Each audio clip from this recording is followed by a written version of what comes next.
최근 경기도에서 집이 없는 사람이면 누구나 소득 제한 없이 무려 30년간 거주할 수 있는 획기적인 주택을 공급하겠다고 발표했습니다. 게다가 역세권이나 신도시 등 위치도 아주 좋다 그러는데요. 실제 공급이 되면 뜨거운 관심이 예상됩니다. 경기주택도시공사에서 지난 7월 22일 누구나 소득이나 자산 제한 없이 집이 없는 무주택이면 무려 30년이나 거주할 수 있는 기본주택 방침을 발표했습니다. 특히 3기 신도시 역세권에 집중적으로 공급을 추진한다고 하는데요. 기본주택 관련 보도자료 살펴보면 경기도는 국내 최초로 기본주택을 제한합니다. 자료 보실 수 있고요. 무주택자는 누구나 적정한 임대료를 내고 30년이나 거주할 수 있고 3기 신도시 등 역세권에 공급됩니다. 경기주택도시공사에 따르면 경기도에만 무주택자가 현재 475만 가구나 있다고 합니다. 이들을 위해서 획기적인 주거복지 서비스가 반드시 필요하기 때문에 이런 기본주택을 앞으로 공급하겠다고 밝힌 건데요. 경기도는 국내 최초로 도입되는 기본주택 성공을 위해 우선 관련 법을 개정해서 집이 없는 무주택을 대상으로 하는 장기임대주택 유형을 신설한다고 합니다. 또 핵심 지역의 역세권 용적률을 500%로 상향해서 집을 더 많이 건설할 계획이고요. 자금 조달 방안도 나왔습니다.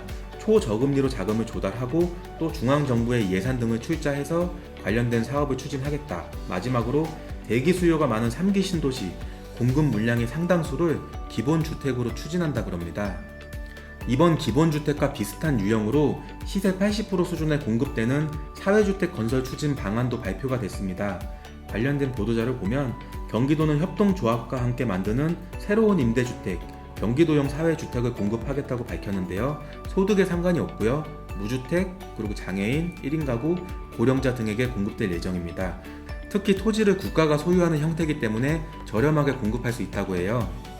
토지 임대부 협동조합형 사회주택은 공급 물량의 60%는 집이 없는 무주택자에게 일반 공급될 예정이고요. 나머지 40%는 고령자 등에게 특별 공급된다고 합니다. 입주 희망자들은 기존의 조합에 가입해서 입주 전부터 공동체 프로그램에 참여할 수 있고요. 첫 번째 프로젝트는 올해 10월 달에 민간 제한 사업 추진 방식으로 공모한다고 합니다. 앞서 말씀드린 기본주택이나 이번에 사회주택 모두 소득이나 자산 등의 제한이 없고 무주택 요건만 갖추면 시세보다 저렴하게 거주할 수 있는 특징이 있습니다.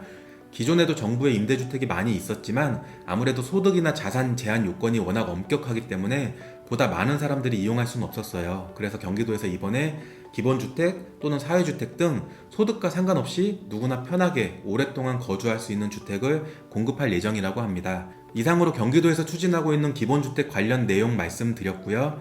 오늘 영상 도움 되셨으면 구독, 좋아요 부탁드릴게요. 감사합니다.